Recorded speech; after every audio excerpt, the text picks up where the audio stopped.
Hey friends, welcome back to my channel. It's day 3 of light season. Sorry, that took me a second. And I know I said over on Twitter last night that I'm not going to be doing a video today. Well, guess what? I'm doing a video anyway. The initial reason why I didn't want to do one is because I had an interview right at 9 a.m. and right now it is 9:49 a.m. and my interview went well. And I thought I was going to take a nap again after that because I didn't get that much sleep, but I just can't fall asleep anymore, so we're going to record Aether raids. Alright, so we've got 2 defense results to watch. Unfortunately, Jose, the person who I beat yesterday with that defense stacked Selena, they rematched me and they lost all of their units. So I'm really sorry about that, Jose. If you come by the channel, I'm sorry. I hope your season turns out okay anyway. And then we've got this one from Dante L. And they've also got a +10 Sothis, so it looks like all the +10 Sothises are out in full force this week. But let's play offense first. So I've got a new team, kind of. So there's this team. I was like, what can I do to make Innis a unit who can actually hit and run on Fallen Edelgard? So I thought, what if I, first of all, what if I give him attack and speed buffs, because that's what she's doing, it's going to help. And what if I also do the guard effect? So then if Fallen Edelgard can't retaliate with Bonfire if I do this. I'm pretty sure. Someone tell me if I'm wrong about that. But so there's also going to be defense debuffs on Edelgard. There's also going to be an attack debuff so she does less damage, and buffs for Innis, and now he can move 3 spaces. I think this is a really interesting idea. I don't know if I'm actually going to use it, but it's an idea. Because I don't have Ishtar, I don't have Legendary Lilina, I don't have Ophelia. I just don't have a lot of the units who you've commonly been saying are actually really easy to deal with Fallen Edelgard with. So I kind of have to make do with what I have, and hopefully that'll be enough. Okay, so let's play offense. Okay, this is a +0, so that's fine. This looks like it might just be a shooting gallery for Innis, doesn't it? She will be transformed, but they're just kind of boxed in, right? Like, I'm not missing something here?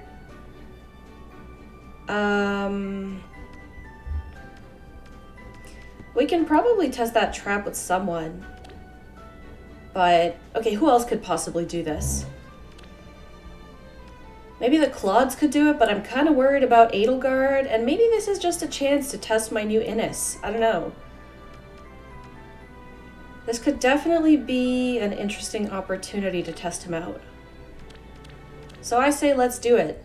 Or should we test out my new Brave Claude counter to see if he can do it?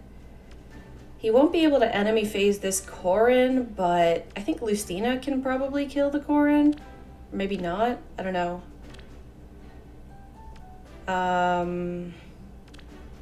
I guess if I use Claude, the issue becomes possibly this Dimitri is possibly an issue, but it's probably fine. So I think, okay, here's what I'm thinking. If I bring along Claude, I can probably snipe Dimitri. He won't have his solo or his weapon active, so he's only got 48 visible speed, which is not that much. And I'm sure Claude can double there. And then we kind of just plonk Claude to take the bait from Yoon and Peony. So yeah, I think that could work actually. I think Innis could have worked here too, but I think I would like to see how, if this build on Claude actually does anything against Edelgard on enemy phase. So we're gonna try this, I think. The future is not written. Who do we want to isolate? I mean, Peony is definitely gonna take the bait. Like, her attack is high enough to take the bait. So maybe let's isolate Raisin, or maybe let's isolate her. Because she's got harsh command, and that might make things weird and she might not attack. Yeah, I say let's isolate her.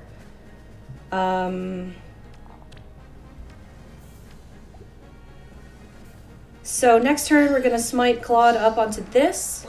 He's going to attack. And I think we're kind of just going to be okay. Oh wait, Peony moved in kind of a...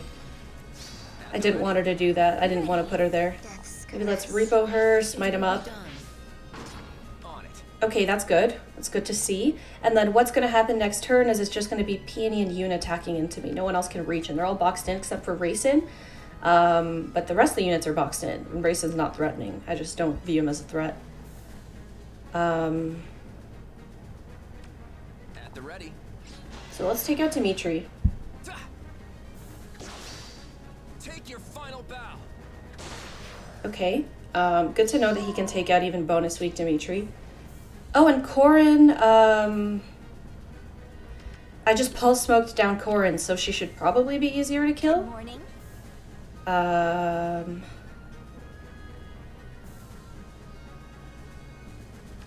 Well, let's think about where we want to put people. I think maybe put Peony here so she can get the orders buff from air, and then I think we should just be fine this turn. We gotta watch out for the bolt tower, but, okay, that's good. It doesn't matter that he doesn't double because she is a flyer, so he will always one-shot.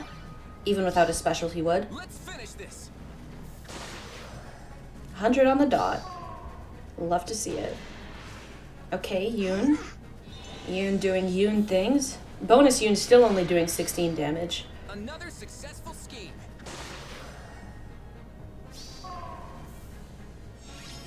So I think we can straight up bait Rayson now. I think we can probably set it up so that there's a way for us to actually bait The glimmer of life. Rayson this turn, is there? It would be nice to do it this turn because then I have... Or... So let's think about this. Can I get Claude to Rayson this turn? So I think what I can do is I can move Claude down, dance him with Peony. I think Lucina should actually be able to reposition him then because of the orders buff. So he ends up here, then he can go here. Yeah, and Rayson transforms. So I think that's a solid idea. Maybe this way. There you go. And you just break this maybe. I bestow my blessing. Yes. Yeah. So Rayson just gets baited. Okay, we get it. Now, let's see if we can enemy phase this Edelgard. I guess she won't move the 2 spaces, which is potentially concerning. Well, let's break the healing tower. I think that's a worthy use of our time. Ready. Let's do that. So Corin's gonna move in that direction. So should Claude. So should Edelgard. Unless I break this here, maybe? Maybe we do this. Understood. She won't move the 2 spaces. Like this. Death's caress. Maybe let's repo Peony back so that she's not in range of the tactics room. The glimmer of life. But maybe she wants to be there. I'm not. Yes. I don't really know. What's next? It will be done. We're definitely gonna want to get Claude over in the other direction at some point. But I guess let's just wait and see what happens here. If Edelgard moves down, I think we're golden. Okay, she moved up. But what if we do this? Okay, he doesn't double? Really? Death's caress. Understood. Let's hear it. So he's gonna need some kind of speed buff to take out, Corin.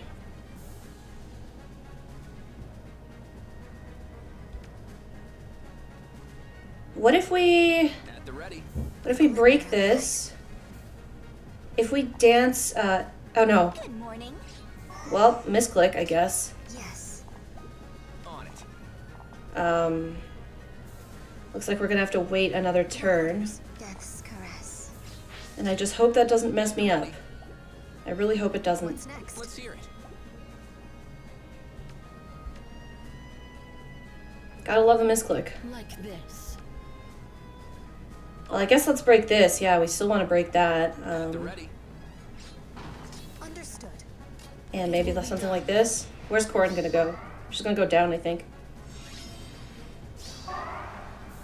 Well, can we take out the Corin this turn?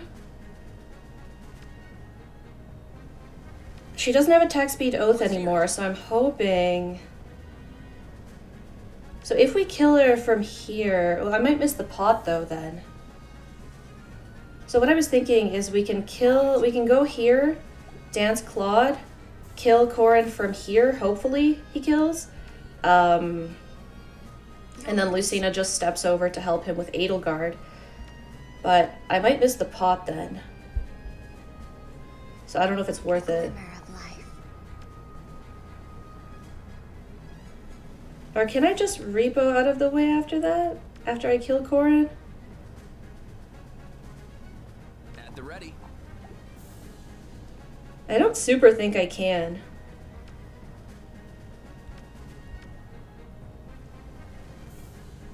Because Claude's the only one who can take out this Corin, and he can't do it on enemy phase, so At the ready. I might just have to say goodbye to that pot. Or you know what? I can smite Claude up. He gets the pot, but then we need to get Lucina in position to support him, and I don't know if we can. She should have to be here. Can we get Lucina there? Let's think about this. I don't think we can.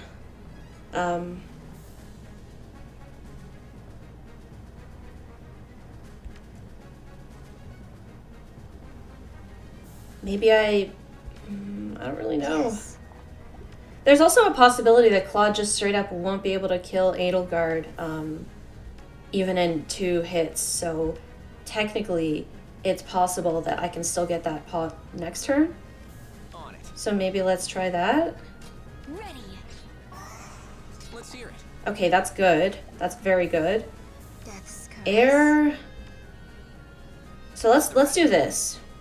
We gotta do this. So let's do it. Ha!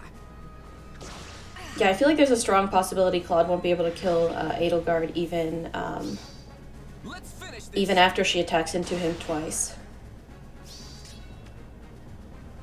So let's put Understood. Lucina here. Maybe let's repo Peony in that direction. Glimmer of life. And Yes. maybe next turn we can send them off. Bestow my blessing. Let's see this. Epic Showdown. This is a good sign, but I think he might kill now. I think he might kill next turn. Yeah, he kills. That's too bad, isn't it? Or does he not? I think Ruptured Sky might do just enough damage here to Let's kill. finish this. Okay, yeah. Well, I missed a pot, but at least we know Claude can easily take on Edelgard this way. Haha. I probably had a way of doing that a little bit cleaner, but I just panicked. I panicked. Anyway, 1 pot's not the biggest deal in the world. It should still be fine. Okay, let's watch the defense replays. So this one, I've already watched it. I initially was like, did they just surrender? Because there's 0 foes defeated. But you guys will see why they surrender. They had a good turn 1, but unfortunately after that they weren't able to get out of a sticky situation. And then they just surrendered before any of the massacre actually happened. So they've got a +9 summoner supported Dimitri. Deflect magic is what helps him survive the Reinhardt here, I'm pretty sure. And there's obviously no infantry school, so yeah. Although I guess attack defense unity makes that better anyway, so never mind. There's a +5 Peony, +3 Freya, +2 Julia, Fallen Julia, and a +1 air with Distant Guard. I like that. I like Distant Guard on her. So they've kind of selectively baited here, which was definitely a good idea. Veronica doesn't do anything.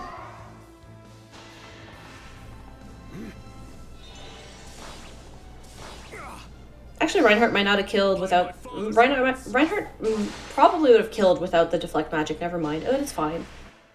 I still won this match, so I can't really complain.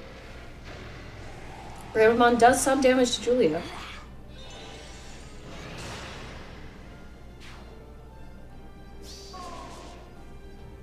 And now, what do, right? You're kind of in a tricky position here.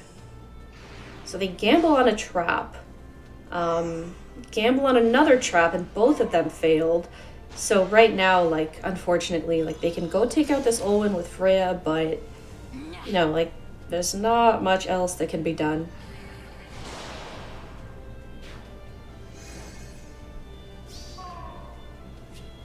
So here, like, obviously nothing else could have been done. She is tactics, so she can't even go attack Veronica. And even if she could, Triandra would just kill her next turn. And yeah, just not a great situation to be in. Sorry about that, Dante. You had a pretty good turn 1. I think if Julia had been able to kill Ishtar in turn 1, maybe if you hadn't also baited Veronica, maybe that would have been a bit better. I don't know. And now let's watch this one from Jose.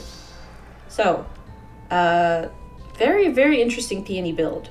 It's a lot of attack. I guess Silver Goblet, yeah, it's pretty good. There's also Julia. Another Julia, we just saw Julia. There's also a Henriette for far save. There's also a +7 Edelgard with Pulse Smoke and Distant Defense. And there's another peony with also Fortress Res, but this one's got Close Guard and Distant Guard, and this one's got Distant Guard and Close Guard. That's really cool. I guess that's meant to stack with the far save. So let's see it. So unfortunately, Panic Manor. So these stats are gonna get panicked, and she's also gonna soak Armor School, and I'm pretty sure she also takes the Dark Shrine. But let's see what she looks like after that. So they've got Henriette saving Julia and Peony, but not Edelgard. So Edelgard's gonna take on the Reinhardt, which normally you would assume that's an easy matchup, but as we've all seen, unfortunately, he takes out Edelgard's left and right. In fact, it's been, ever since I made Speedheart, I don't think a single Edelgard has beaten him. So yeah, they've got these debuffs and panic, and she's also soaking my Dark Shrine. So this is kind of an unfortunate position to be in. So Bramamon goes and straight up takes out Henriette.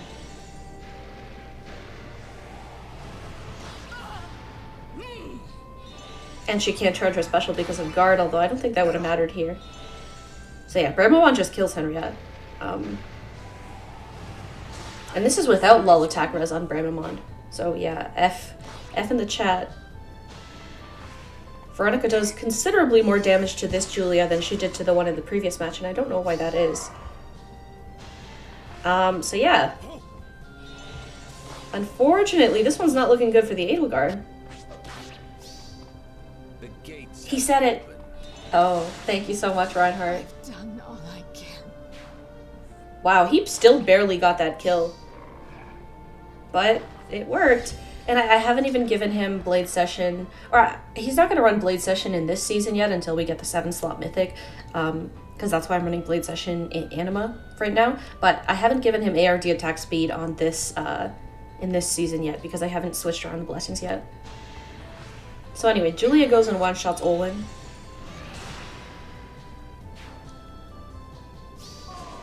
As she should.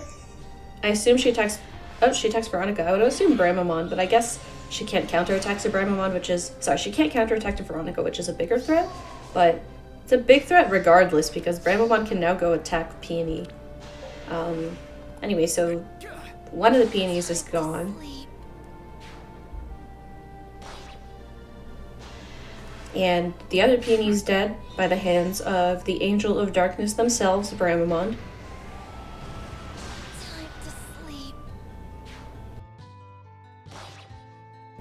And Reinhardt goes in for the kill. Lord Selith, I remember. And at this point, Jose has lost. I'm really sorry about that, Jose. This is partially why I don't take rematches, I'll be honest. Like, sometimes you just run into something that you're just not equipped to handle. And, I don't know, it just feels extra bad when it's a rematch and you lose. At least that's how I feel. So anyway, that's it for today's Aether raids. Thank you guys so much for tuning in, and if you want, berate me in the comments for deciding to make a video today, even though I said I wasn't going to. So yeah, there will be a video tomorrow, but not one on Saturday, maybe Sunday, but Monday, you guys know what Monday is. It's Legendary Claude Day. So yeah, definitely super excited for that at this point. So yeah, let me know how your days are going. Let me know... I don't know, what else is there to let me know? Let me know what you think about who the next Mythic is going to be, because my predictions are that it's not going to be, or it might be a Dark Mythic this month, but it's not going to be not. It just can't be, because I'm pretty sure blue is like full. It's probably going to be colorless, might be a Dark Mythic, and then we might get not on the midpoint banner, maybe as an Astro Mythic. I still am holding out hope that she will not be a Dark Mythic, because her sister, who has the other half of the wing, or whatever, the sun twin wing, and I think the other one has a moon twin wing. I don't actually know. It would just make sense if one of them was in light and the other one was in Astra. So yeah, that's my 2 cents on what I think is going to happen this month. I've heard some people saying we might get Aether. I think Aether is too early to join us at this point because she's still very much an enemy right now, and it's obviously not even anywhere near the end of the story, so I don't think it'll be Aether. Might be another non-OC, just like we got Saros. So it would definitely be nice to get a non-OC this month. Before we go back into the fray of too many OCs. But anyway, I've been talking enough. That's it for today's Aether Race video. Thank you guys so much for tuning in, and I will see you all tomorrow. Bye.